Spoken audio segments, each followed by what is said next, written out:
Welcome to LaTB, the only podcast that comes with a free Bandits bonus. Express delivery included. LaTB, where MMA and UFC get silly. This is the LaTB podcast. Welcome back. Episode 226. We're going to Newark, New Jersey. Started that one off rough with the names already. We practiced that beforehand. Still didn't end up coming through. But you know how we like to do around here. Before we get into all of that, how have you been since the last time we met here at LaTB? I am doing okay, and I am kind of glad this is the last of the Stretch. UFC cards. The stretch. And it's kind of a C card looking at it. Honestly, it did look a little rough. We got spoiled there for a little bit having the best fight card I of like the how year you always earlier. ask me how I am, and I always just talk about how I am as far as fighting is concerned. Yeah, because that's all I care about. That's all people care Yeah, about. I don't care about nothing else. What, Orange is the New Black? It's all right. I've been all up in Euphoria. It's the best show. I think it's if you check out Euphoria, you guys, it's a television show. I think it comes out on HBO. You will be enthralled in it in 20 minutes. You know how people say, if you just stick with it until the third episode, make it past season 1. Okay. Not this show. 20 minutes in, you will be like, God damn. Each episode gets better and better, and the first season ends this coming week. I don't even know what the day it comes out on because I watch it, I used to watch it after Big Little Lies. But apparently that's over, and I watched the end of it, have no recollection of what the ending was. So I'm thinking, was it good? Was it a good ending? Wow, that's interesting. I might be in that same boat. I thought there was episodes left still. Oh, wow. Interesting. So taking a little bit of a round turnaround there. The one show that's been producing for me as of late has been Dana White Contender Series. They've been popping out every Tuesday. We just had another round of big finishes. We had probably one of the KOs of the year with a jumping knee, 2 of them on Tuesday's event. We had some young bloods, Cortez out of Combat to America's Underdog coming through. It was interesting fight cards that we've been getting on the Contender Series. Dana White also has boxing around the corner. How do you feel about that? I don't feel anything about it yet. So It kind of seems like a step backwards. I kind of agree with that, but they want to take over the model. Dana says that boxing's been all wrong and they're going to fix it. So they're really making a push. They're going to fix it. We're going to give the fighters less money and take more of the, how's it going to help? What's he going to go in and meddle and do? Interesting point of view. I like it. Other bouts being signed, anything you want to get into before we get into this 12-card event over this long little tenure we've had of fights? At least 8-9 in a row now. I like saving the Twitterverse till the end because a lot of the stuff comes up naturally as we go. I totally agree with that. On to the 12-card bout. It's going to be headlined by Robbie Lawler versus Colby Covington for the 100. There is no belt on the line here. It is 5 rounds. I want to say the interim, but it's not because he's still got an old belt. Colby doesn't have a new belt. No, he kind of had the Tony Ferguson happen to him. Right. Where he got the belt and then no one said anything when they just took it away in the night and they weren't the number 1 contender anymore. I think it's either Tony got hurt, but for Colby, I actually think it was a place of he didn't have Ali as management.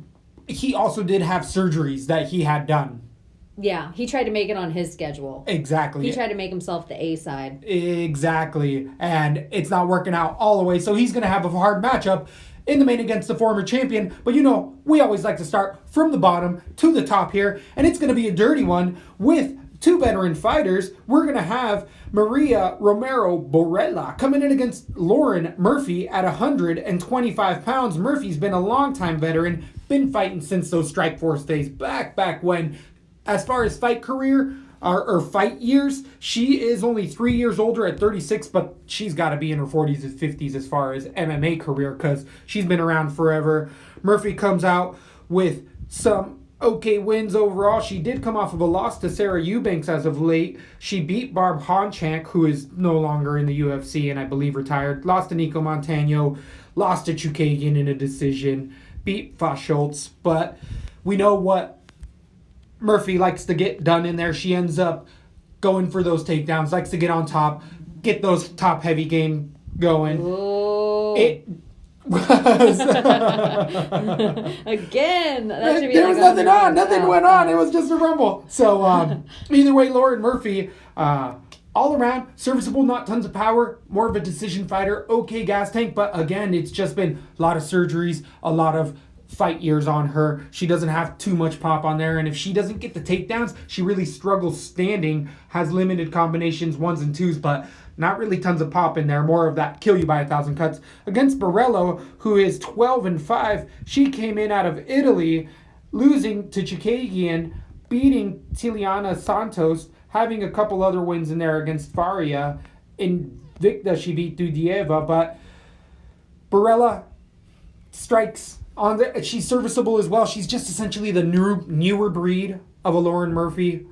A little bit more power striking. Her takedown defense is not the greatest. Against middling opponents, they haven't been good. She didn't have to worry about it, Chookagian, as much, but we have been able to see Borella stuck on the ground, not get up once she's there, and just kind of give up rounds. So this tends to be a dirty-ass split for a reason. We always tell you guys to stay away from these first ones of the night, and I see Borello eking out a dirty decision. We are going to be in Newark. Do you think that matters as far as the crowd? We've been really playing this back-end story that the locals have it, and in my eyes, the local would probably be Lauren Murphy, but I don't know. Do Italians rep hard that part of the country? Because I think they do.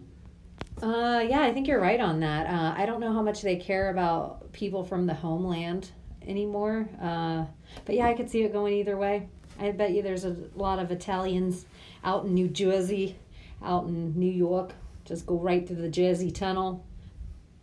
Go and watch themselves some Romero play. Give me a hot dog. I know that was rough. I tried to stay away from Boston, but it just ended up like my New Jersey is almost like it's like a New Yorker that just has a little more you in the middle of it. A little more you guys. Like your New Yorker is almost like Robert De Niro. I think in my head, where your New Jersey would be like Joe Pesci. That's where I think, I always just think the situation. Speaking of Joe Pesci, I saw a preview for a movie called The Irishman coming out. Irishman. Interesting. Yeah, it has like Joe Pesci, Robert De Niro, and Al Pacino in it, and it's a Martin Scorsese movie.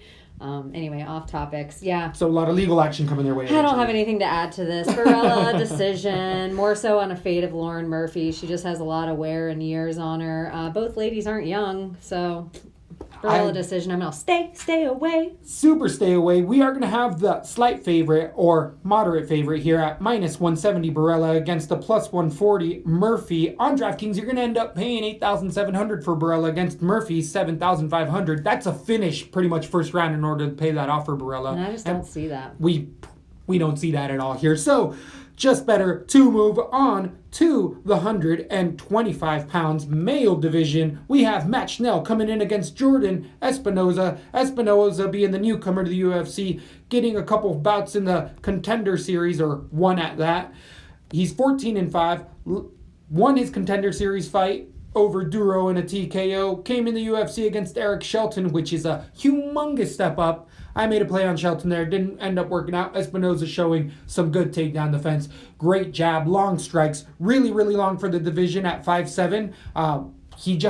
You see it in his arms. He's one of these guys that his hands hang below his knees. He just has a really long reach in there. And he's going to end up having not the bigger reach at 69 inches to the 72 for Schnell, who's an inch taller there. But Espinoza, good double leg takedowns as well. Good ground and pound submissions. And he's more a submission defense guy. Doesn't actively go for the submissions. And he's somebody who's young and up and coming at 29 years old. He's a fun prospect in the division. He's always moving forward. He did win his debut, or he did fight in the Contender Series twice, but he didn't get a contract with a submission. Espinoza's gas tank in the third round really starts to wear on him, where he gives up more that after first minute of third round. He can always come out well, but if guys keep pushing him, you can see that he has limits there. And Schnell, being a longtime veteran at 13-4, he's had high-level competition for a while, getting over 7 or 8 fights in the UFC total, losing to Rob Font, losing to Hector Sandoval in a TKO, which was a little surprising there. But coming back and winning 3 in a row against Beltran, Inoue, and Smoka. Inoue and Smoka were both two guys that were favorites over Schnell. And Schnell really put together his boxing. His wrestling's always been in his back pocket on the ground. Also one of those guys who is more defensively minded. But out of both of these fighters, he's the guy who will actively reach for that submission more. And we saw it against Smoka. And here for a long time, you've heard me always talking good stuff about Louis Smoka. I'm always trying to make money on that young man. So it surprised me. And it was really one of those final coming togethers for the 29-year-old of Schnell, where he was just a wrestler for a while, then he just turned into a boxer, and now it's been enough years and they're molding together into both. So power's finally starting to develop a little bit into his hands. I think we got a dirty-ass fight amongst us, and I'm going to end up picking the even Schnell. I think he has one more wrinkle to the game as far as Espinoza. I think they're both live for a finish here. I think that we have a potential fight of the night.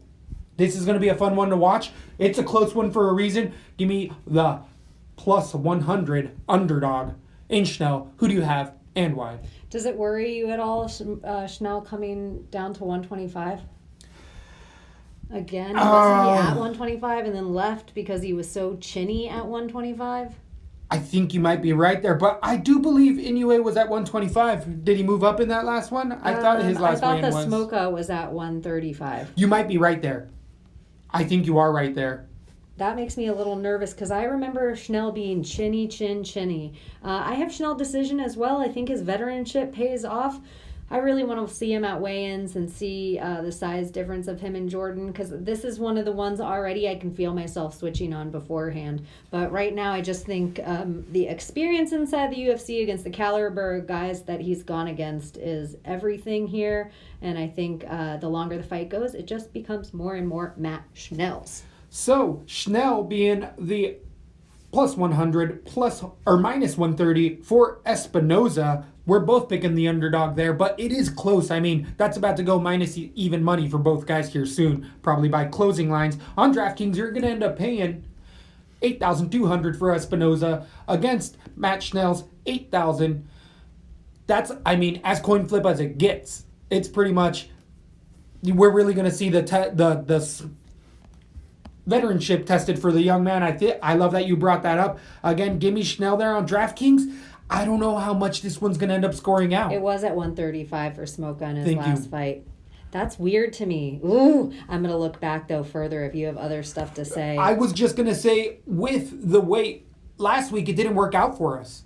He got knocked out by Hector Sandoval, who doesn't knock anybody out as well. I just wanted to check the weight. That was back at 125 again. Right. I'm thinking his wins come at the heavier weight, and he is chinny when he is, has that. He TJ Dillashaw's.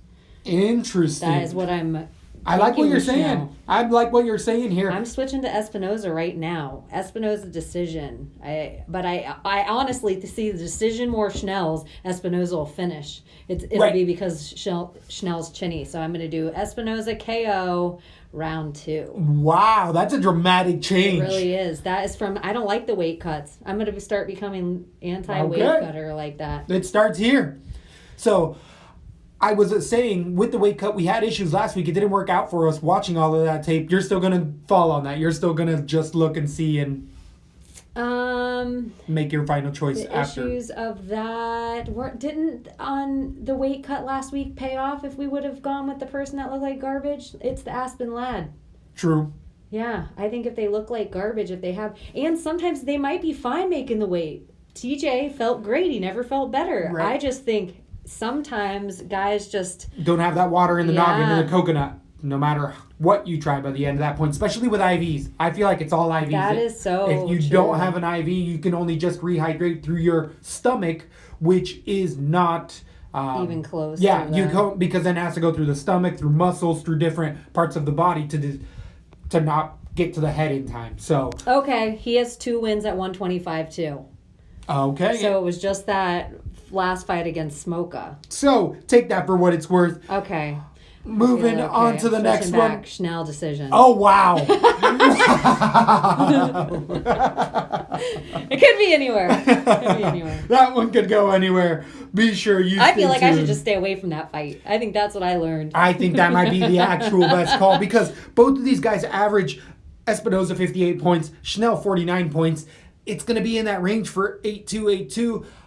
I could see the DraftKings play being more Espinoza because we kind of see the finish for Espinoza more out of both of those guys. He is going to be 2,000 more, but I don't know. I kind of think it's the dog or pass play only. I agree with it. I could see that as well. Don't even listen to this part. We've already went too deep Yeah. in that one. On to 170 pounds, though. We're going to have a welterweight bout between Claudio Silva coming in against short I can notice. always tell when there's a debut because I can't find a good photo. And this is one of Look them. at this guy's pulled photo. He looks like the Contra guy. Yeah, he's from Sega Genesis. Against short notice replacement, Cole And don't Williams. write me. I know Contra's not from Sega. I had a whole separate thought, everyone. Yes. But Cole Williams being a short notice replacement against Evie, I believe it was Evie, ended up falling out about a week ago due to injury. So we're going to have Williams coming out of the United States Iowa scene, 35 years old, 11-1, getting wins, decision wins over 12-7 type of fighters, 6-16, 1-4 guys. He's submitting them, knocking them out.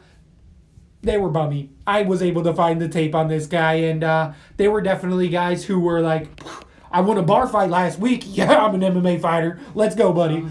So it was definitely... They were like mankind. Yeah, exactly. My ear. I left my ear in that cage.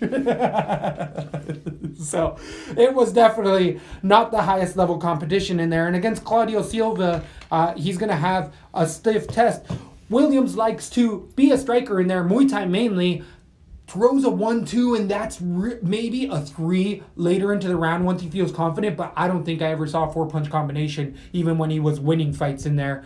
Submissions, he was getting it against really awkward takedowns or even reversals where he was taken down really awkwardly, and then he would half-heartedly throw up the submission, and his competition was just so unknowledge that he was able to get it. So I just really didn't see anything I liked from Williams, not even a hard puncher. Gas tank really didn't show out. So I think this is somebody who knew somebody, got the shot to be on a card, and Silva's going to end up getting a showcase bout here. Been trying to fade him for a while. The 13-1, a longtime veteran in the UFC, stepped away for a while, has had multiple layoffs between 2 and 3 and 4 years due to injuries or just not being able to get it done in there. But he has been perfect as of late, coming back 4 months ago and beating Danny Roberts in an armbar.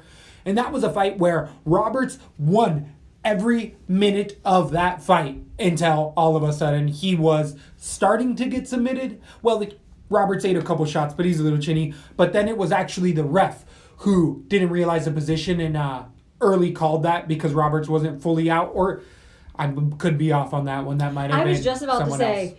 For a tape study, do you watch all these fights over again? I I never remember them. Sometimes I remember the outcome, or if something egregious happened, like if something was crazy, or if it was a bad call, I'll remember. But most of the time, I rely on you to remind me. No, I do watch most of these. There's some of them that I'm just like, no, I remember how this ended up playing out just because, I don't know. In my head, all of a sudden I'm like, oh, I remember the bell ringing, and then I remember what happened after the bell. That doesn't work in real life for everything else, by the way. Like, I wish I had that skill in finances or a bunch of other stuff. Nope, only in MMA fights, only in UFC cage fights. I can't even do it for other stuff. Wood grain knowledge. Yeah, it's just, it seeps in, carpentry. and I can play it in my head when needed. But that split decision could have been against Edwards. Their fights really played out interestingly at that against Roberts as well. With Roberts, though, much better competition in general. Taleb, he got a finish over Edwards. He ended up being in a split. That's just the caliber of fighter. So much higher. Not a good striker for Silva. On the ground is really where he gets it done. But Edwards. People that are good on the ground have always had trouble with him. So I think this is a matter of time till it gets to the ground. Silva shoots half-assed single leg takedowns, but he's able to just keep chaining them together until he gets one. I don't think Cole Miller can withstand even those. So I was submission round number 2. I think it's going to probably end up being number 1. Give me submission round number 1. Silva, I'm going to probably end up putting him everywhere. This is just not a UFC caliber fighter. You're already feeling linchpin for this, and I can see that kind of action happening.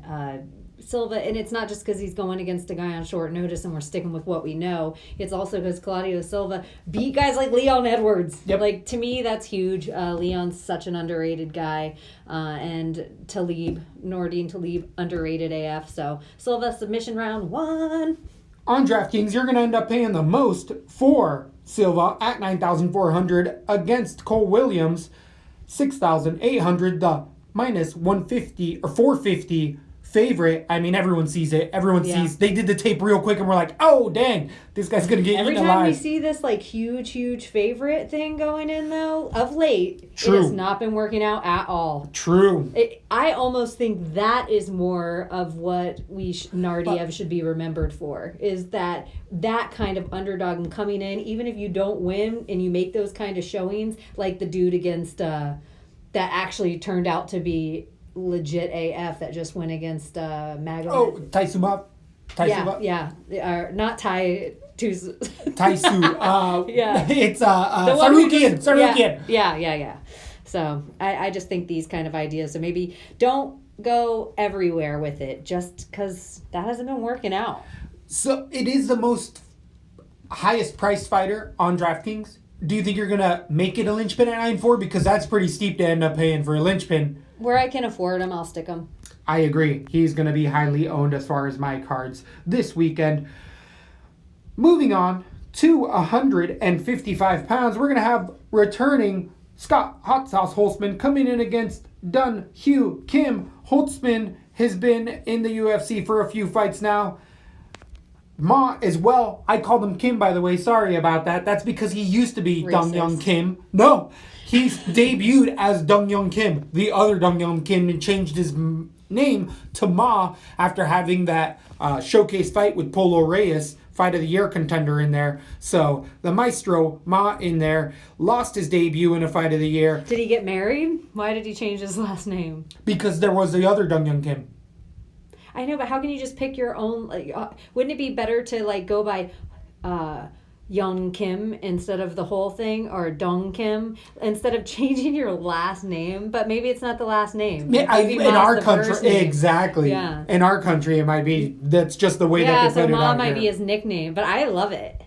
I love that for a dude. Yeah, I think it works out. And with that haircut. So with Ma, he definitely has been showcasing that South Korean haircut. He comes in as a tough striker, getting a couple wins in there, coming off of a loss as of late to Devontae Smith, TKO 5 months ago. I mean, you know what you're getting with Ma. It's one of these South Korean fighters. He ends up throwing all of his weight into his punches, has a good left hook, okay kicks, will throw a knee up there every once in a while. Tough as nails. I mean, you really got to throw the kitchen sink at him and hurt him bad. I feel like the body shots is what I'm starting to really notice get to more of these Korean guys in their head. And that's one of those boxing things where they were always like, oh, these guys are tough. In general, if it's a tough guy with a hard head, you go to the body. You go to the body, and you're not ready for that. So we know what we're getting with Ma. It's going to be that striking on the ground. Okay, takedown defense, it works, but there is people that have started to now at this higher level will be able to exploit that. And once he gets on the ground, it hasn't been the easiest for him to get back to his feet. And with Hot Sauce Holtzman, the 12-3 fighter, has just come off of his second loss in the UFC to Nick Lentz. He lost to Emmett before that in a decision, got 3 fights in a row over Alan Patrick as a big underdog there, also beating Horcher. But last losing to Nick Lentz in a decision, he was completely tooled apart by Nick Lentz. Nick Lentz looked like a new man. Nick Lentz officially has a new bout with the ghost of BJ Penn. We talked about it a bit, and I mean, Nick Lentz has never looked better beating such a high prospect. That's my linchpin tonight. Nick Lentz, yeah. Put that on wherever you can. Wherever now. You're making a parlay, put Nick Lentz on it. Whatever they're going to steam that line to, it's not going to be enough. Yeah. That's a lock. That's as lock as it gets. Yeah, Like Nick I think so at this level. Yeah, at this point of their career. So Hot Sauce Holtzman really get exploited in the wrestling in there, really got picked apart by the hands. But when Hot Sauce is able to get to the ground, that's where he shines. He did it to Patrick. He did it to better guys than Ma. And if he mixes in his boxing and wrestling, I think he can easily take over this fight. He's a favorite for a reason. Ma always has that striker's chance because he puts all of his weight into his punches. We've been seeing these South Korean fighters, especially as of late, really putting in value and effort, especially on that last fight card, but it's still just not enough. They're going to give you a good fight. They're just not necessarily going to win it all the time. So give me Holtzman in a decision. I think he wins this 30-27. It'll be a fun one to watch. Who do you have? I actually have a late third round finish for Holtzman. I just think, you're right, the South Korean fighters will leave it all in there, even if it's not necessarily just the strike that knocks him out. It's the exhaustion as well. Their body just cannot do it anymore. And a combination of body shots, head shots. The wrestling's a little better for Holtzman, regardless of the Nick Lentz decision. I love Nick Lentz. I think he's an extremely underrated guy in there. So going to decision with him, he has decent hands and is, I think the epitome of a grinder. So I just don't think the Koreans have that grind the same. They have great stand-up. They're just not typically grinders. So if Holtzman can keep it on the feet, I think he wins on the feet and on the ground here. I know that's a little sketchy. I just think he slowly picks apart the South Korean. Holtzman, KO, round 3. On DraftKings, you're going to end up paying for the -1 or -305 favorite, Holtzman, 9,300. For Ma, you're going to end up playing 6,900 on DraftKings. Do you think you're going to play that underdog anywhere at plus 235? I don't think so. I agree. I think it's Holtzman only, but at 9-3, he's got to get a finish to pay that off. Something I could see myself. I don't know. If you could put Ma, because I don't see him getting finished super early. If you were just trying to afford a whole bunch of other people, but you'd only do that if you were trying to afford Scott Holtzman. Holtzman has scored over 100 times, over 5 times in his fights in the UFC. So you want Holtzman on your card. He has that potential to also score, but it's also because he has a takedown heavy game. So that's going to have to really play for him. I like what you're saying with the late finish, but 9-3 is as steep as it gets. I mean, Claudio Silva, the only guy being more expensive. I'm going to be limited, but out of the two, I am going to be putting Holtzman on a few of those cards and have to figure out some underdogs to put on throughout the night because it's going to be steep on that one. Anything left with those two gentlemen? Moving on to 185 pounds, we're going to have Gerald Meerschaert coming in against Trevin Giles. Giles being 11-1, getting his first loss ever against Zach Cummings' guillotine 2 months ago. Prior to that, he beat Neto BJJ and also beat the James Bogdanovich in a TKO on the ground. Ended up watching that Bogdanovich fight again. Bogdanovich, not UFC caliber fighter. Even the win Neto GJJ, that's a retiring fighter, might be even retired by this point. And then once he got in there against a guy who he was a big favorite against, Zach Cummings was able to eat those shots and keep it where he wanted. And Trevin Giles' gas tank really played into it. He's a guy that is a front runner for me. Not only is he a front runner, he still gasses and holds on more in that third round. He's gotten a couple finishes, but it's against, again, low level competition. Once you test his might at times, he doesn't necessarily quit. He just doesn't have that extra little oomph to get the hips over and can be exploited against good wrestlers. Meerschaert isn't necessarily that, though. At 29-11, the metalhead himself, coming off of a loss to Jack Hermanson, who we love here, and Kevin Holland split decision 4 months ago. I thought, going back to that Holland fight, I didn't really see it as a split. Well, no, he got the takedowns, and Holland's kind of was off of his back. Either way, it was controversial, and it was just a lot of rolling on the ground. Some people say it's boring.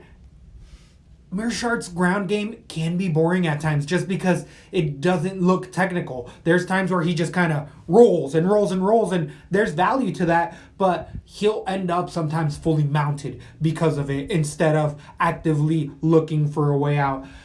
I don't know if Trevin Giles, though, on the ground is going to have such an easy time with Mearshart because he can handle himself on the ground. He does have a good gas tank.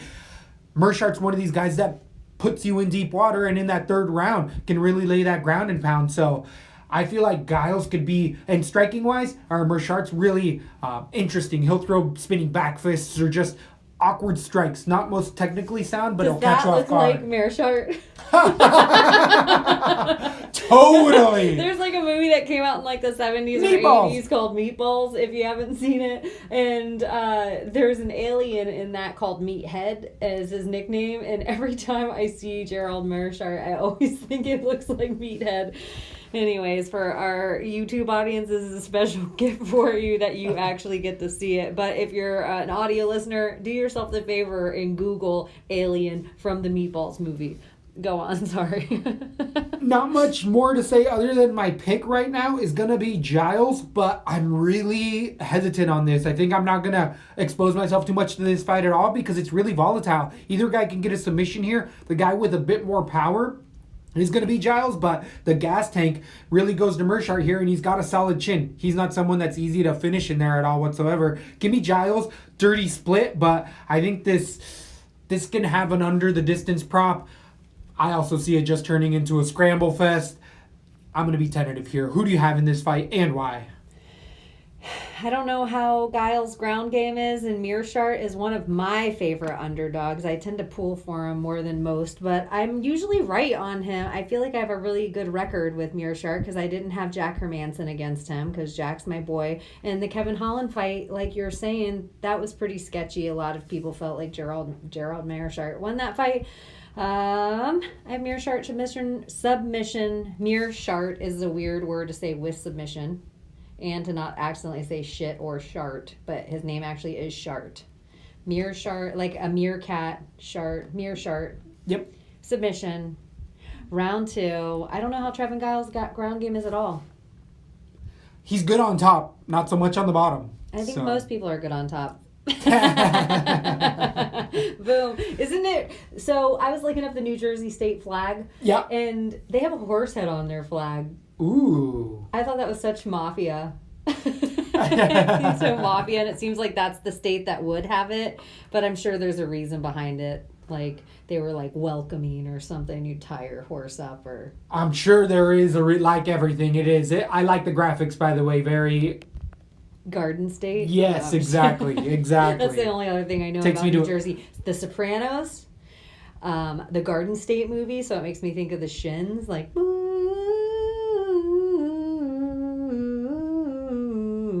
Like, and you're like, that's a oh, hit. Yep, that's it. That sounds just like him. What else? Bon Jovi. That's right. I did know that. Bagel guy. And cannot forget that He's him and Bon Jovi, same size. Frankie Edgar, is he from New Jersey? Frankie Edgar's from New Jersey. Yeah. So is Eddie Alvarez. Eddie Alvarez. No, he's from Philly. Oh, my bad, Eddie. My bad. So, with anything or on DraftKings, you're going to end up paying for the slight favorite, minus 160, Trevin Giles, 8,500. For Mearshart, you're going to end up paying 7,700 on DraftKings. I'm not going to be playing Giles too much there. If anything, I see what you're saying. I'll probably play Mearshart 20%, 10% in Giles because I could see a finish for either guy. I could kind of see a submission for either one of these guys, depending who ends up on top. Like you said, Mearshart has a better chin. Yep. And I picture if Giles can't knock him out, he's not going to know what to do with him. I kind of see that coming, especially in the third round where Mearshart comes on the best. That's all tends to be Giles' worst round. Yeah. Mearshart, little sneak play. On to 125 pounds, we have Antonina Shevchenko, Big Sister Shev, coming in against Lucy Pudilova. Pudilova coming in with a 8-4 record, losing her last two to Liz Carmouche. Prior to that, Irene Aldana in a split decision. She's beat the people like Sarah Moras, Jan Kim, lost Alina Landsberg in a decision. Pudilova being 25 years old out of the Czech Republic. Every time I look at that picture of the Panther. Oh, it changes the subject that quickly. That's about all she's going for. She's out working. She ain't. Yeah, work, girl. Put your hair up. So Pudilova tends to come in with striking acumen on the ground, semi-serviceable, can kind of hold off decision or submissions to an extent, but not really offensive. Well, she's gotten arm bars early in her career, but that's been a while now. We've been seeing Pudilova not really just show the initial prospect ability that she had, and that exact same thing could be said for Antonina Shevchenko being a big favorite as of late, being a perfect 7-0 until she came up against her hardest opponent ever, Roxanne Modafferi, the librarian that you like to call in there. That was a big underdog in Russia. I mean, you know they paid those judges, and they still couldn't favor it. That's how one-sided that fight ended up being for Modafferi. Yeah, you're right. And Kyrgyzstan. The Muay Thai striker and the Shevchenko sisters, we know what they do, but like we've said with many other brother-sister type of, or brother-brother type of things, there's a good one and then a not-so-good one. There's a lesser Tamur, or Tay-less, as we like to call around here. This is our Shev. This is Shevchenko now. Oh, I love it. So, just someone who, striking-wise, has all the acumens to be a great striker in there, but just doesn't pull the trigger, kind of counter strikes, doesn't have a lot of output, can get outstruck by people with lesser striking credibility in Aldana. By all means, she should have been able to win that fight. Or, I mean, she didn't fight her, but either way, with Shevchenko on the ground, she has real issues, and Pudilova can get it there, but she doesn't have the best shots. This is going to be a greasy fight for all the wrong reasons. This is going to be a close fight for all the wrong reasons, and it's because they just haven't grown as much. But out of the two, Pudilova has the more potential to still go further, but I just haven't liked anything I've seen. She's been fighting the better competition in Liz Carmouche, though, by far, and Aldana. Yeah, Liz Carmouche is fighting for the belt again. Val. Again. Yeah. She's fought multiple times for that belt. So the fact that she went to decision there, give me Pudilova. Just can't trust. Shevchenko. It's Shevchenko. No. And I think that sums it up there. I think that's a really smart play. I'm like, okay, she's got a good training partner. Valentina, what we know of her is every single time she got in the octagon, she just got better and better and better and better because she used to not pull the trigger. Now she does. I'm just hoping, I'm giving Big Sister Shev some of the bullets. Kudos here. Again. Give me Shevchenko. I think it's a dirty-ass decision, but this is not how great I feel about Antonina. It's more that Lucy Pudilova has never really stepped up for me. True. Like, I thought she was going to be one of these hot tickets that came out of the box. And then, Irene Aldana and Liz Carmouche are not bad losses. No. And decisions at that. A split to Aldana. Who did Aldana just fight? She just ended up fighting Davis? Alexis Davis? How'd she do? No, it wasn't that. She just lost a decision. It was against Raquel Pennington. She just lost to Rocky. That was right. Rocky Pennington. Oof. This one. And we're in New Jersey, so we don't have to worry about... They love the Shevchenko sisters. It's going to end up being a point fight. If she gets her down, though, it's awful. I got Shevchenko decision. I could change this one. I could too. Fight day. I think this is a big fat stay away. I totally agree. Low score. I kind of am reading a dirty ass split. I like that too. 100%, but there's no way you can pay minus. If a takedown happens, the reason I don't see a dirty split, if the takedown happens, it's going to continue to happen. And it's just going to be to one-sided. But I don't. If it's a stand-up, I think Shevchenko can eke out the point fight. Pudilova hasn't shot one takedown in the UFC. Then I think Shevchenko is a little safe. And I think if it's just a point fight, that's what the Shevchenkos do. True. Still, for the stunt she just pulled recently against Modafferi in Russia, minus 175, I just don't see you having that much confidence. Should be a coin flip. Not that much confidence. And on DraftKings, 8,600 for Shevchenko. I can't put that anywhere. But Pudilova, 7,600 plus 145. It's not the worst shot. She has been able to have high output, throwing over 100 strikes before in her fight. So if she's moving forward, where out of both ladies, I feel like the volume goes to Pudilova, even if she's getting outstruck. Shevchenko will sit back and turn into that counter striker. She doesn't move forward, and that just isn't good on DraftKings. So the play only for me is going to be Pudilova, if anything, but the best move is to stay away from that dirty ass split. I like that. On to 170 pounds, we're going to end up having Mickey Gall come in against Salim Tahouri. Tahouri being 10-3 coming out of Poland, losing his last 2 fights in the UFC against Nakamura 7 months ago. Prior to that, to Warley Alves in a decision. And that was his debut. Short notice, Warley Alves.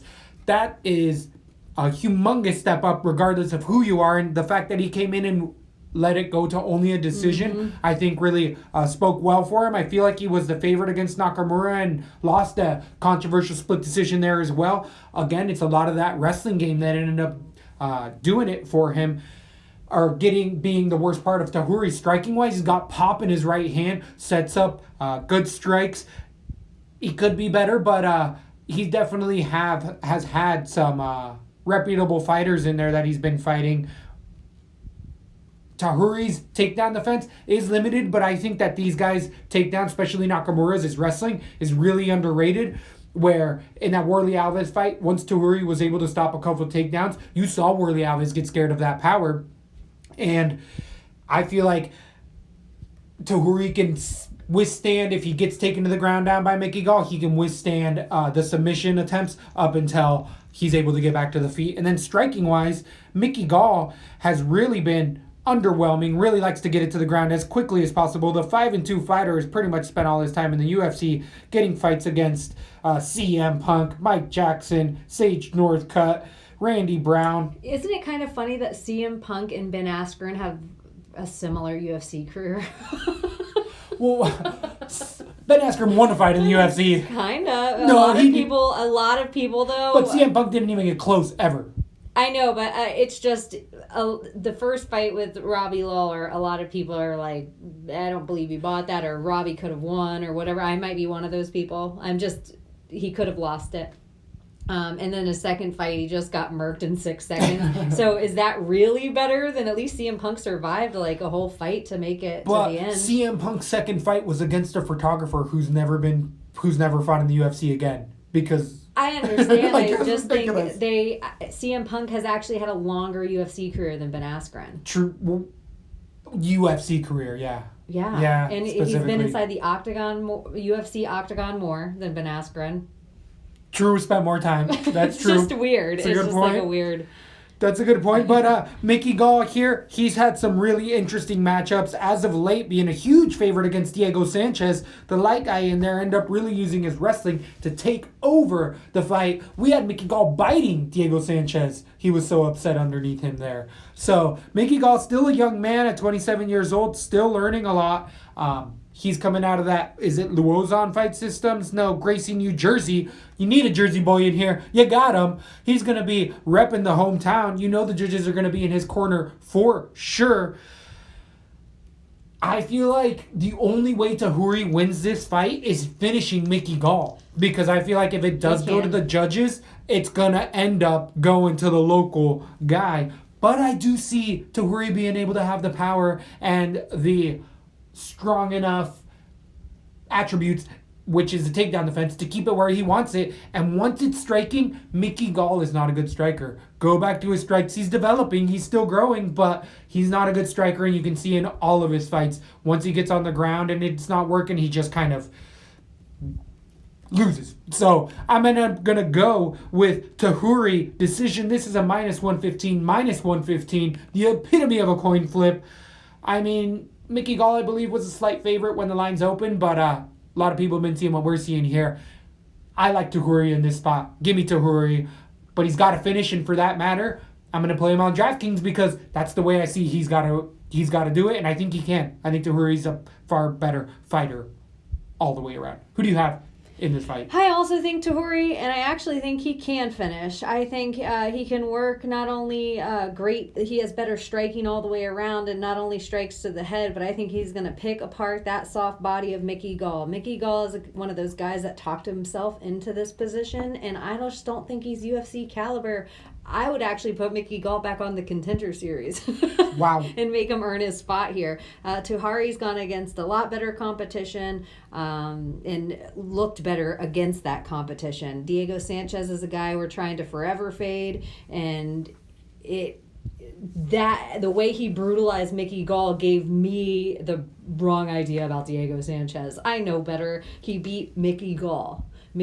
So Salem Tahuri, I like him, and I also am going to put him on my DraftKings. I see him finishing Mickey. It's less to do with how much I like Tahuri, but I actually think this is the caliber of guy he should be going against right now as 124 ranked. He should be going against an 83 ranked guy, not against one of the guys that's top 30 in the world. So let's walk him up slowly. He's 29 years old. You know I love a Polish fighter, and really, I'm just starting to hate Mickey Gall.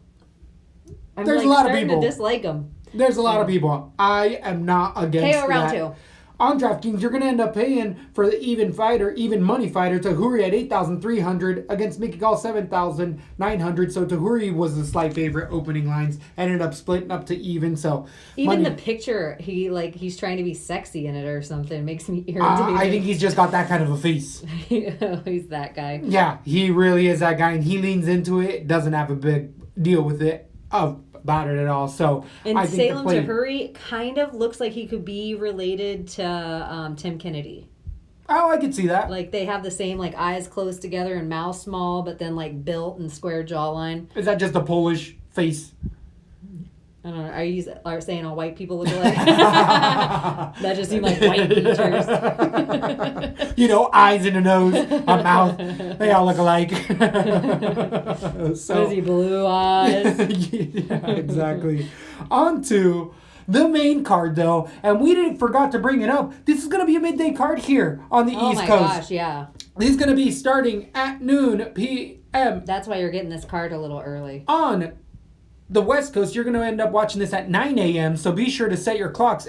Check your local listings. If you're all over the world, we're internationally known here at LaTB. So thank you for that. Really been seeing the subscribes go up. Even in Africa. Every continent. Where were you just saying a little while ago? Italy finally gave us its first few listens. Maybe it was Italy, but I thought it was Africa. I feel like you're right there, but we've been giving a lot of love. Yeah, how can you not? Love. The only place I think, unless somebody's down inside of a submarine in the Arctic, we don't have any Antarctica listeners, but I don't know if anyone does. That's the next goal. Remember when the Fitbits came out and they saw squares going around in the Arctic? Yes. And people were like, hey, underground bases, do a better job at hiding. Dumbs, look into it. Deep underground military bases. I know how our audience loves when I get off topic. Conspiracies. I love it. I definitely look at it. But it's definitely... Oh, yeah. Make sure you're liking and subscribing and following Zoltanite, Weakneck Baby, Lappy_MMA, and on the Instagram, LATB_MMA. Did you just say that right before? Nope. Okay, perfect. Not at all. Thank you for that. But definitely how we like to start off these main cards. It's going to be an interesting one. Is this where we're going to say that? That's fine. Between the main cards. And is this where our commercial is going to be? I don't mind that. It lets us know when those televised bouts come on, when it's a pay-per-view. All right, stay tuned because we're going to have fun codes coming at you too, because you know how we like to get our fans a discount. Ooh. Get you a discount. Ooh, a little extra there. And a little extra discount, decent 90s punk band. Oh. Deep underground, like high school punk band. That's wow, back to the underground. Antarctica, making a big splash. Underground, speaking of. Drinko Stocic versus Kennedy Nenjuku. The 205ers are going to come in, headline it, or starting off the main card in Newark, New Jersey. These guys... Darko Stosic and the African Savage. You're racist. That's his nickname. I didn't want to go there. That's why I went with Zinjuku. So You were like, I'm going to say his last name. Yeah. Is it Winchuck? She's on it today. She's on it. So, he ain't spending any time in Antarctica. That's for sure. The 6-1 fighter got his first loss ever in the UFC against Paul Craig as of late. Zinjuku being 27, coming out of Fortis MMA, that Texas scene that has been hot for a little while now. I mean, he came off of that Contender Series fight with a TKO, was a big favorite over Paul Craig. I bet him against Paul Craig, but we really saw this young man really see a veteran, even though it's Paul Craig, it's still a veteran, showing him like, oh, you don't have a gas tank. Oh, this is what happens when you can't knock my head off of my shoulders. And Kennedy really had a gut check time and didn't come through. He ended up getting submitted, triangle, getting into that game when he was winning that fight with Paul Craig. All of a sudden, he shoots on Paul Craig, and Paul Craig's like, yeah, dude, okay, come on, let's go. Triangled up, so hopefully we learned something. But at 27 years old, with these first losses, that's where we like to see the biggest growth in guys. That's where we're always like, oh, he learned something today. He learned that this isn't a joke. This is a UFC. Let's see where he comes back. He's at a good camp that will pick up on that and is going to be able to show him that. And against Draco Stocic, the 13-2 fighter, he came in the UFC and beat Jeremy Kimball in a TKO. Kimball got his walking papers after that a year ago, and then came in against Devin Clark, being a favorite a month ago. And if you're listening to your boy over here, you're making some cash, because I picked Devin Clark. One of the hardest picks I've made in a long time, because I said, I hate Devin Clark. But I was like, this guy only has 1 round worth of gas tank in him. It's just all the fights I saw beforehand, but he was fighting a bunch of trash cans. The only fight he had before that he lost as well was going into that second round, because Stocic throws all of his weight into his punches. He is expecting to knock your head off, and again, like a Paul Craig, all of a sudden, when you're still there and you have nothing left, it's going to be a rough fight. Devin Clark also used that veteranship. Interesting how Craig and Devin Clark are in the same boat, kind of barely holding on. Just got these 2 last wins against prospects, and now they're rejuvenated. So who learned more here? Because the 27-year-old as well can learn a lot from that fight, but out of both fighters, I don't really know where Stocic is coming from. Serbia, I don't know if he's training in the States or anything. I feel like out of the 2, he has more of the style where he will just stay that Mike Tyson-esque, come at you as a bulldog, throw all the weights in it, all of his weight into punches, and then going into the second, third round. He can't breathe.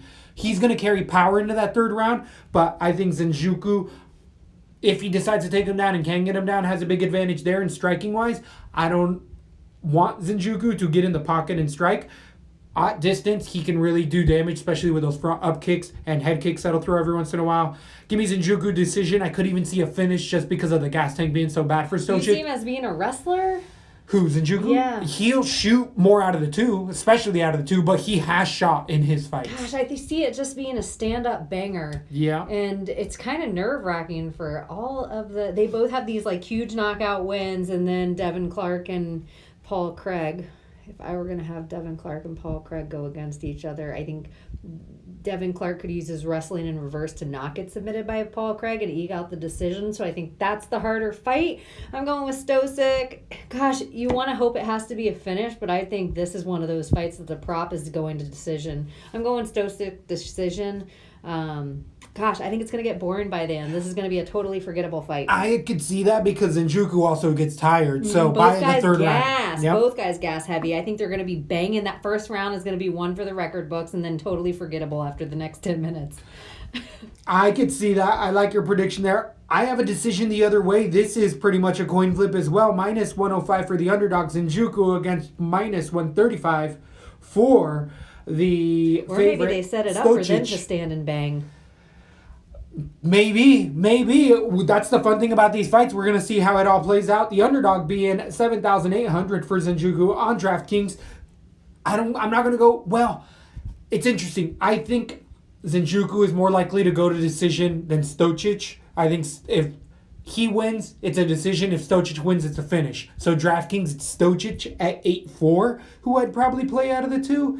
But I think you can speckle a little bit of Zenjuku, but we see a decision, so it's like, should we just stay away from it? Yeah, I think this is a big boy stay away. Definitely. Maybe pepper it 25% either way, either guy. Right. Don't put both, obviously. Like, if whatever one you feel is going to win, maybe you put them on 25%, but don't go crazy. I think that's a card ruiner. That's how I see that one. I totally agree with that. That's going to be one. It could ruin it if you go heavy, but I could also see one of those guys being on the top card because it's... If it is over in the first round. Exactly, if it's over all of a sudden. So that's a really hard one to read. I feel like this whole card has a bunch of those bouts where it's like, ooh, they're making us work. They're not letting us go into this break easily. And speaking of which, another one that's not going to be easy to break down, we have one of those dreaded double debuts. I thought you were going to go past. I was like, what? You're not going to say it? I had to work around it to get back to it. So we're going to end up having a main card double debut. You know how we always absolutely despise this. These ladies should be on the undercard for every single reason. There's multiple guys that have had multiple fights in the UFC. Like, easily. Almost any one of those even the I would rather see cards. Shevchenko Putlova in this spot. On the main card, right? Because it's just, no, these are two prospects. I almost feel like they took, these two girls are kind of similar. We only need one of them. And we'll push one, whoever wins, and we'll drop the other. Well, we have Hannah Goldie coming in off of that Contender Series against Miranda Granger? How would you pronounce that? Granger. The Danger Granger. That's actually pretty fun. I like that. But the 125ers are both debuting. Perfect 6-0 for the Pacific Northwest 27-year-old. She has had all of her fights out of the UFC, going against fighters with 8-3, 4-2, 4-6 record. She's 5'7" at 125 pounds. Tends to be taller than most of her fighters. Ended up watching, I think, all but like 2 of her fights. And she really likes to jump for that guillotine. The interesting thing with, let's go with the Granger here because we got to break down both of these ladies. Granger likes to keep it striking. She started fighting after high school because she was a cheerleader and a volleyball player. Got into MMA after she graduated and then was like, wow, I really like this. Tends to like the somewhat strike, but eventually girls shoot on her, and that's because she's just really long for them, and she always put in that whizzer and go for that guillotine. But what I like with her guillotine is she uses it for her size, and what James Vick used to do that he doesn't much now is she switches it to a ninja choke. So it automatically makes every lady that shoots on her all of a sudden is like, uh-oh, my head's in danger. I got to get out of here. And she'll roll on them. She's been able to actually sit down and get top position on some of these women or re-roll from here. But the reason she's able to do that at times is because it's lower level competition. There's other women that just don't understand the position, so they'll give up even worse position to try to get out. Where Goldie is, I want to say she was at Alpha Male, but I'm wrong. That's just her body type. She's out of Tampa, Florida, out of Winter Springs, the UFC gym. She came in with all type. You remember her Contender Series fight? Juiced up and short. Exactly. She's Chad Mendez with a wig. Yeah. With all love. He did come back. I told you he was going to come back. That's Mariah Favor's little sister. Yes, that's much, much better. So, Goldie is coming in with a perfect 5-0. She came off of the Contender Series against a very similar fighter in Robbins and ended up out-wrestling her. Goldie really likes to throw kicks, 3-punch combinations. That's a good gas tank, and will shoot in for single and double leg takedowns. Get to the ground all the way around. She's Jane of all trades, master of none. She doesn't have tons of power, just better cardio. And I don't know if she has the wrestling acumen, but she definitely has the more intelligent ground game when it gets down there. She does roll through at times, but these finishes that Granger has been getting, again, I didn't like what I saw from the opponents with. I feel like it wasn't very good strikers. Eventually they ended up in the clinch, where I feel like Hannah has a choice here. Goldie has a choice of being able to stick and move when she wants to, and even in the clinch, she's not going to get pulled down or taken down easily. So I think she gets to pick where this fight goes, where Granger has, if she's losing the striking, she doesn't have the takedowns to be able to get this to the ground. So I think it stays standing. I am going to end up going Goldie decision. This is going to be a big fat stay away for me, though. I think this is just a decision fight. Who do you have in this fight? I have Goldie decision as well for no big reason except for she beat Jillian Anderson once, and being number 1 in Florida says something to me. It's better than even being like number 1 in certain countries. Like Florida has a really good MMA scene. So, okay, girl, let's work on that nickname. The Queen of Sparta is stupid. That is not good at all. Danger is good only because her last name's Granger, but I'll take it. So let's work on that. Your first name, your last name's Goldie. Her name should be Hannah Mike Goldie.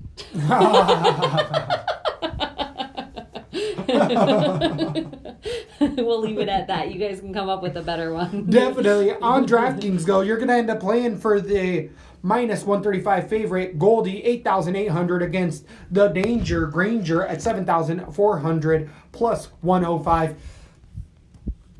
This is a big fat stay away. It's a double debut on the main card. There's no reason that you should have that much confidence in Goldie at all whatsoever, but there's no way for 8,800 I can be putting her on my cards. Agreed.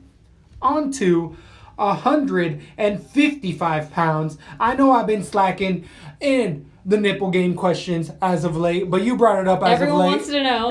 It's been on the tip of everyone's tongue. Yeah. You brought it No up pun with intended. you brought it up with Corey Anderson as of late against John Jones, and we have one of the guys that really started it off with Nasrat Hakparas coming in against Joaquin Silva. Nasrat's one of those guys that's just like, whoa. I usually only put one wrong name when we're doing it each week. This Baby Gastelum. Always been Baby Gas. Always been Baby Gas. It's definitely. I thought about something with the nipple game, but I just couldn't fit it all. So, Hapkaras being 10-2, losing his debut against Marcin Held on short notice, 6 days, then beating Daikesi, and then Thibaut Gatti as of late. The 23-year-old's coming out of TriStar now. I know he's been jumping around from camp to camp. Striking's been really coming up as of point. So is his takedown defense. Tons of volume. Hard striker. As Daikesi in there. He didn't like any of that, and he's known to be a striker in there. But we've really just seen a lot of growth in this short career for this young man. There's nothing but good thing. I believe he even did some time over at Black House. I could be wrong with that, but I don't feel like I am.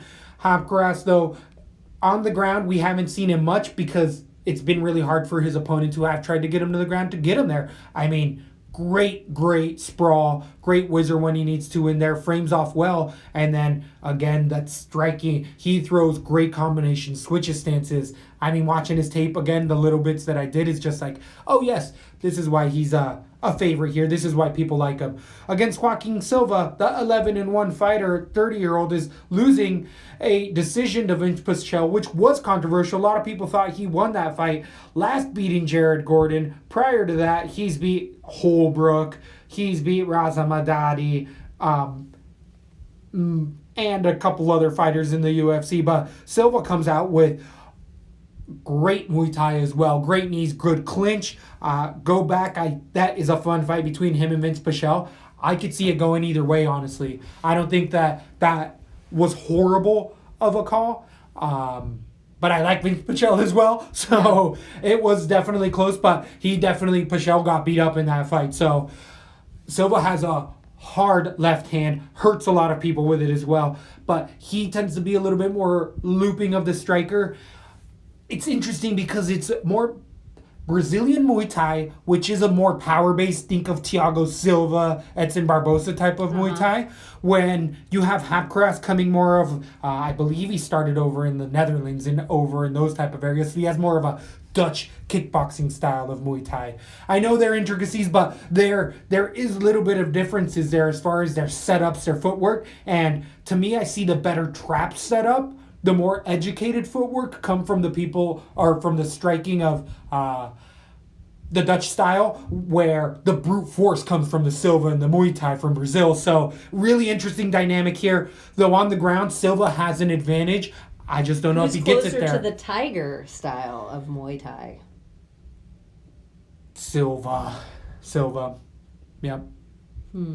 Yep. So I got Hapkaras decision, but I am super stoked. I think this is a fighter that contender. Really excited for this. Silva's got advantages on the ground. It's going to be tough to get him there, but I think this turns into a striker's delight. This is, please, anyone who's listening, watching on this, watch it closely because it's going to be hot fire. Anything on this bout? Everything is like, okay, you go with Baby Gastelum. I have an okay record picking with Baby Gastelum, half Carras. Joaquim Silva, awful record. 1 of 4. Like one. Interesting. One right, you guys. That's all I've gotten. So this doesn't make me feel good about either side of this fight. I gotta think that at 23 and over with TriStar, so training with Faraz and the guys that are coming out of that gym, Nasrat just has to be doing everything right. I think Joaquim is always underrated. I always underrate him. I think this fight is, like you're saying, is definitely a fight of the night contender. I think there's going to be great transitions as well as just staying on the feet and it being a banger. I'm going to go with the 23-year-old here. I think it's going to be close, and I just have it Hak Paras by decision. But I think Joaquim, if you put him on your cards, he'll get enough points to not cost you the night, even if he loses. I actually like Joaquim better for the dollar, I think. Interesting. I agree. I think that's a live dog. I think Joaquim has live shots here. Somebody's going to get 70, somebody's going to get 90. That's how I see this point going. Ooh, it's a close one. Jared Gordon's a big prospect. A lot of people had him as a favorite against Silva, and Silva, it was a standing TKO. Gordon was tough as nails. I mean, Silva really put it on him in that third round. I love what you're saying. Fight of the night contender on DraftKings. You're going to end up paying for the decided minus 235 favorite Nasrat Hapkaras for 9,100 against Joaquin Silva 7,100 plus 185. So 2-1 favorite here for Nasrat. I don't think it's that easy of a fight. So also I would say that the lines are off. I think so too. I think this should be a pretty, not a pick'em. I think Hapkaras could carry a little bit by name, but it's gosh, and it's not a dog or pass either. I think you play these guys. I think you freely. Play. Yeah. I think yes, you don't stack this card or this bout, but I do think that you can put one or the other, and you're going to end up having luck with that. For 9,100 though. I don't know about Baby Gas. Oh, that's I think this lot. is a dog or pass on DraftKings. Yeah, I agree with that. And I don't think you really parlay it or try to do anything like that, because this will be one that can cost you. It's going to be so close. This could be the dirty split. This could be a dirty split. I agree with that. I agree with that. What a good fight. And it goes against all of our dirty split rules, where we're like, stay away from that. But I think this is going to be such a banger, and both guys such a good chin that points are going to be like, ding, ding, ding, ding, ding. They're going to be like jumping on that little turtle on 3-2 of Super Mario. Ding, ding, ding, ding, ding, ding. Definitely agreed with that.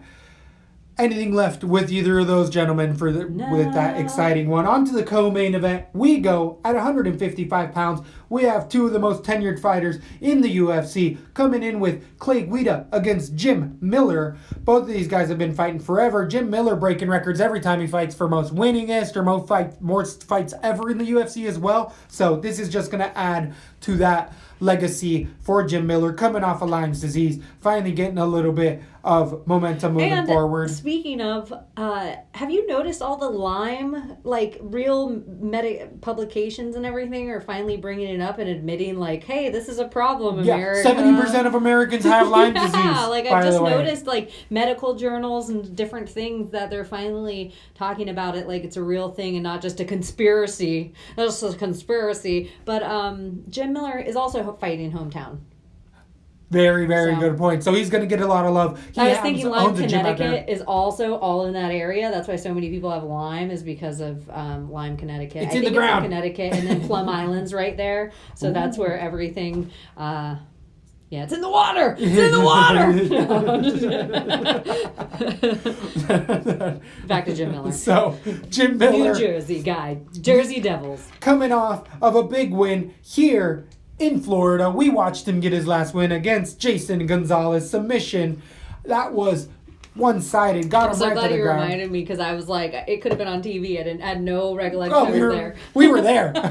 We watched his kid. We saw his kids walk by. Later on, they got in the cage with him. So, all good for him. They didn't need to watch when he got it right to the ground. Ended up out-grappling him easily in there. Prior to that, though, he had a tough fight against Charles Oliveira where he was finished. Beat Alex White in a submission and has got losses over Hooker and other high-level guys. Jim Miller's always been able to almost get to the dance and never really. I think he's only challenged for the title once, maybe not even there. So perennial gatekeeper, but just never gotten the belt ever. And against Clay Guida, he's in that same boat. He's gotten close to being a contender or challenging for the belt and then ends up coming short. The 35-18 fighter has tons of fights in here, lost to Ortega, but ended up being Eric Koch, Joe Lozon, then losing to Charles Oliveira as well by guillotine. As of late, winning over BJ Penn, or the ghost of BJ Penn. So you can't really take that into as much consideration. I feel like the real fight you got to look at is that Oliveira one, and both of those guys got dealt with accordingly. But if you go to the next fight, it's BJ Penn versus Gonzalez. Gonzalez would eat BJ Penn alive. And for that matter, the MMA math plays out. I think Jim Miller ends up getting to the ground. Well, Clay Guida, what does he like to do? We see what that little furball loves to do. Bounce around in there, keep it standing. He's an alpha male guy. We'll throw that overhand right nonstop. Throw a jab. Hey, Clay, knock, knock, knock. And then, yeah. Yep. We got the woman here to braid your hair. Send her away. Yeah. Send her away. No needed. Never gets it done. I wonder how that would look if he came out with braids. I'd change all my cards immediately if he was just walking down with the braids. But once I see that hair going, it's going to cost you the fight. Because even if it goes to decision, judges are like, that hair's all over the place. That guy got knocked out. Look at his DraftKings picture compared to now. That hair has changed so much. His DraftKings, he has like lust. He looks like he should Elias. be on. Yeah, he's like Pocahontas. And then on now he has like Dog the Bounty Hunter. And he's definitely coming in to just try to keep it striking up on top. Submissions not really his game, more of just to take you down. So, I mean, every check mark pretty much power, gas tank, position. Not gas tank necessarily because Clay Guida, that's like his superpower is gas tank. So I think, though, Jim Miller eventually gets this to the ground one way or the other and submits Clay Guida. He's been able to get submitted in there before. I mean, both of these guys are on the late stages of their career, and I think it's time for them to move on. I'm really surprised Clay Guida's only 37, honestly. I think Clay Guida could retire, but even more importantly, hey, Jim, put the gloves down in your hometown. On a win. That's a great call. On a win. Co-main event? On a win, co-main event. You're in Jersey. Put him down. I don't know if he's from Newark, but I know he's from Jersey. Sure. And Clay Guida has a little better hands than Jim. Jim Miller has a lot better ground game than Clay. That's how I kind of... Right. And I think the deficiencies, Jim doesn't really lack. Like, he's not super chinny. He doesn't lack striking defense, whereas Clay lacks huge... He has huge holes in his ground game. I think this is a setup fight. It's a setup. This is a That's setup a great submission. point. Round 1 or 2, Jim Miller, jumping guillotine. You can almost see it happening. I actually thought that in my head. That's why I said one way or another, because I could see Jim going for the takedown, but that's really the hardest avenue against Clay Guida. But I could also see Jim just half landing an uppercut, jumping on a guillotine, and rolling back. Yeah. Because the power by far, I feel like, goes to Jim Miller. He's knocked out way more people than Clay Guida ever has in there. Yeah, and I even like the MMA math on it. That's everything. Jim's still going against legit dudes that are kind of climbing the ranks, whereas Clay... We've kind of been waiting for him to get hit over you since like 2014. The truth. So on DraftKings, you're going to end up paying for the favorite, minus 185. Jim Miller, 8,900 against Clay Guida's, plus 150, 7,300. I think it's Jim Miller or no one. I don't think Clay Guida's live in there at all. And the other thing I'll say, hey, UFC, kudos. This is, if you're going to have your 10 years fight... let them fight each other. Like, if you're going to have BJ Penn still fight, let him fight another old guy. That's kind of how I like... I agree. You should not be fighting... Who's BJ Penn got all of a sudden? Nick Lentz? The Carney! Fucking... Kill a man in the ring.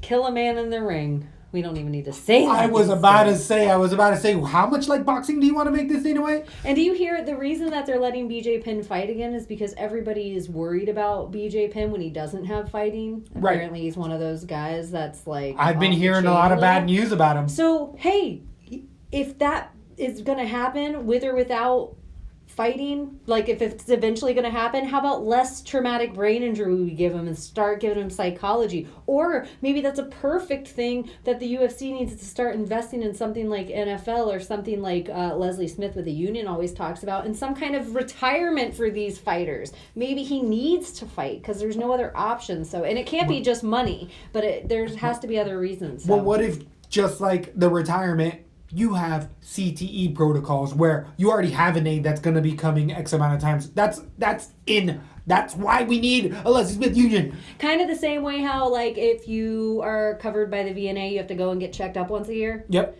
That should be kind of the same thing. Like, if you're covered by this fighter insurance, they have to come and they check your hydration and they check your brain and they do the blah, blah, blah, blah, blah, whatever. I think that's a great idea.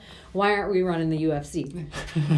Cost effectiveness is why. Yeah, we don't take care of fighters. We're trying to go into boxing.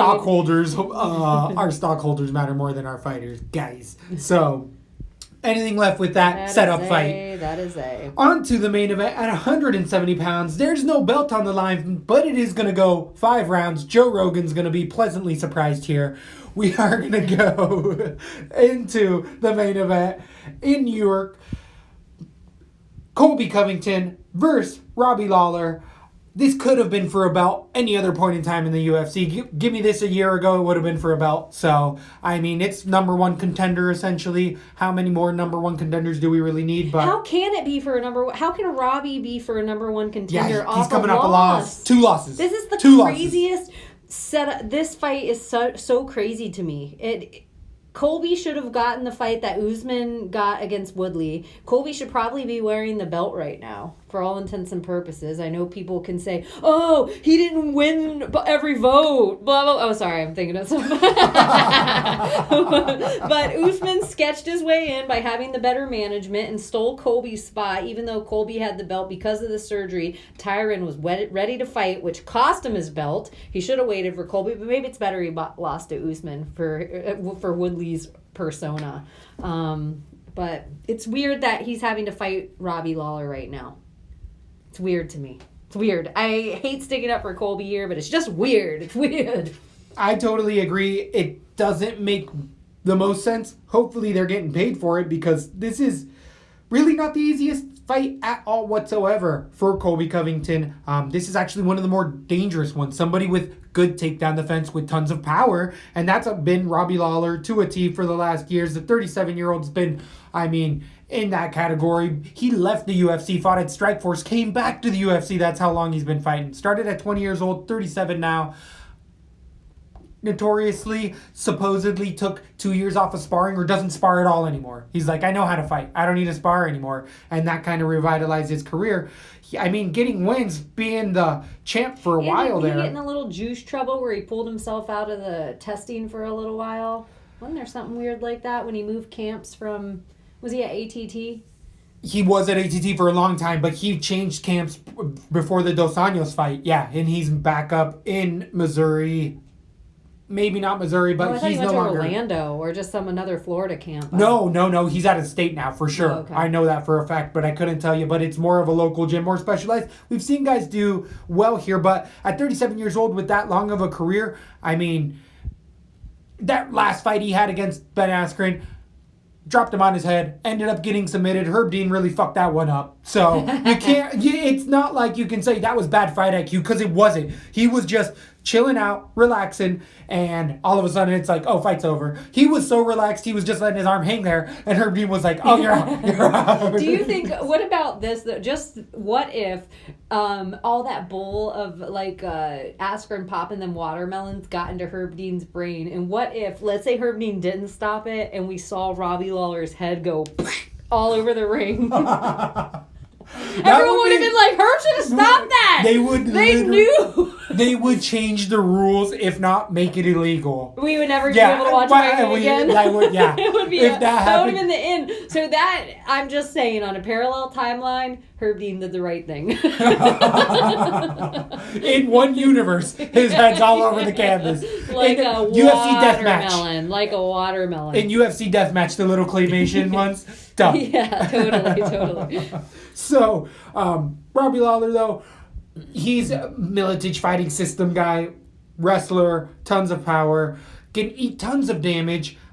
In that last fight, takedown defense notoriously has always been good. He'll crack you, still has tons of power. They say power's the last thing to go. Gas tank has been good forever for Robbie Lawler, so we don't have to worry about that. He's gone 5 many a times.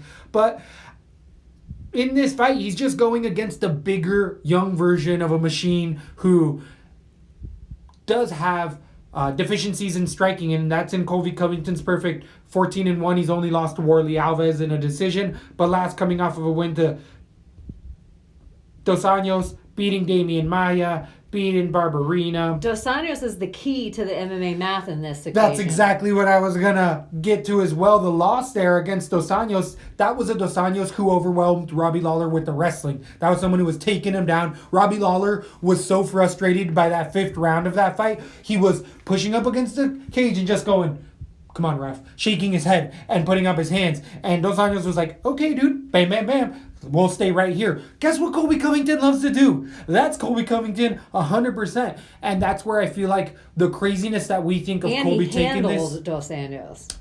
Handled him. He did exactly what he did to Robbie Lawler easier. Yeah. Because he's a bigger version of both of these guys. Robbie Lawler has always been mixed in there. Some people say he's been undersized.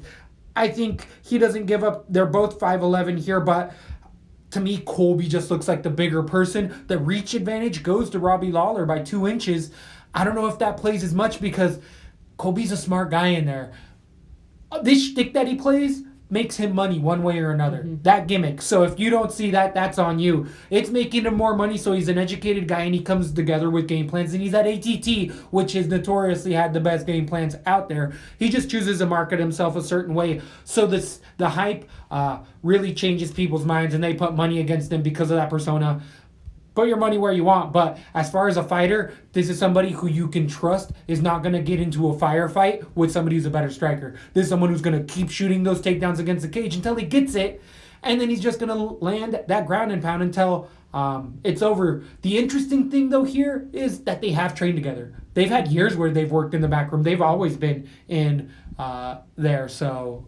That's what Usman says, is psychologically somebody has an advantage here. He's not trying to pretend he knows who it is, but they know. They've already gone against each other. Even if one's gotten way better or worse, psychologically somebody has an edge already. I would agree with that, and I feel like it's Colby, and that's why he was like, where the math doesn't add up, why he's taking a dangerous fight, because Colby's like, this isn't a dangerous fight. Like, I got this. Well, and Colby is blessed by Street Jesus. So he is training with the guy that has the hottest heat in the UFC right now. We know he's from the camp that's the hottest camp in the UFC right now. Well, Robbie doesn't spar anymore, though. So maybe I just mean years. Masvidal. I agree. Jorge is just so smart and putting together, even down to, the flying knee or whatever. I just think Jorge has way better hands, and that's where we've seen Colby's deficiency for a little while. But Colby's wrestling is so good. He hasn't probably had to even work on his ground game for a long time. So I think it's been a long time since we've seen Colby, and we haven't seen a healthy Colby in 2 fights. So what's a healthy Colby that's training with Jorge with all this energy behind him right now, out of the camp that knows Robbie Lawler better than anyone? And frankly, Robbie Lawler's body is a body of that you can tell. That body is different since USADA came, and Robbie is different since USADA came. I don't care what you say. There hasn't been a good... Robbie is done. The last time his great fight that you've seen him in was when him and Rory McDonald took the last bit of life out of each other, and I just think no guy has been the same since. Colby's about to make his run. He's the only guy that can threaten Usman, skill set-wise, out of anyone, in my opinion, that's in this talk. Otherwise, Usman just holds that belt until he doesn't hold it. But I think Colby is Usman with tiny bit better hands, tiny bit better cardio, and that's a lot for me to say about Colby Covington. That is a lot. I think Usman's wrestling's better, where Colby makes his money. I think Usman makes a little more money there, and that's the dangerous part. But give me Colby by decision or ground and pound finish, late 4 or 5, somewhere in there. Right. I think it goes later as well. I'm going to go Colby Covington as well decision. Robbie Lawler, you got to put him on some cards because he has the type of power. He has knees. It is an MMA fight, not just a wrestling match. So Robbie Lawler at the beginning of every single round has the potential of landing an elbow, a knee, something in there, and it turns into a real fight. I disagree. I think if you want to make your card great again, you put Colby Covington on it. I think it's sporadically. Would you recommend stacking it? Because on DraftKings, you're going to end up putting $9,000 for Colby Covington against Robbie Lawler's underdog, $7,200. He is the decided. Goodness, against a lot of the other low people under 8,000, I actually anticipate Robbie to get a lot more points than a lot of those people. Because he's going an extra 2 rounds. I feel like he's over 50 points regardless.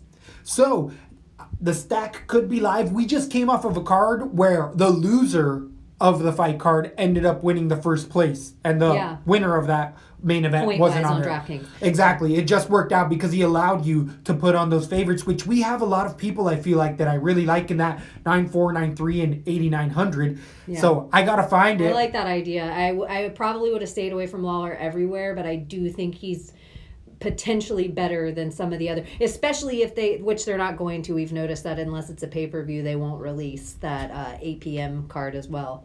But this fight starts at noon. This fight starts at noon. I have to remind myself. Early times or day wherever drinking, you're getting it. Early napping, eating crab legs for dinner. That's going to be my Saturday. I'm planning it ahead of time. Making that money stacks. Manifesting. If you're following. Manifesting. You're going to be making some cash. I'm lady festing. Yeah. So that's all I have to say about that. Thanks again for listening, you guys. LaTB.